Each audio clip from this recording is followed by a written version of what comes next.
ପୂଜା ଦେଇ ଆଜି ଶାଗରେ କିଛି ଦେଶୀ ଖାଇବା ବନେଇବି। କଣ ବନେଇବି? ଶାଗ ପଖାଳ?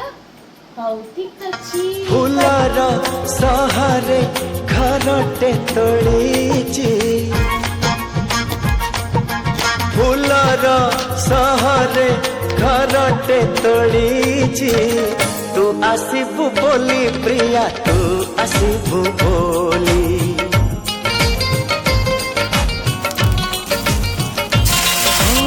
ଅଗଣା ଦୁଆରେ ତୋଳିଟେ ବାନ୍ଧିଛି,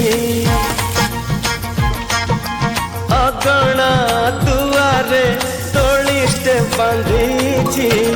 ତୁ ବସିବୁ ବୋଲି ପ୍ରିୟା, ତୁ ବସିବୁ ବୋଲି।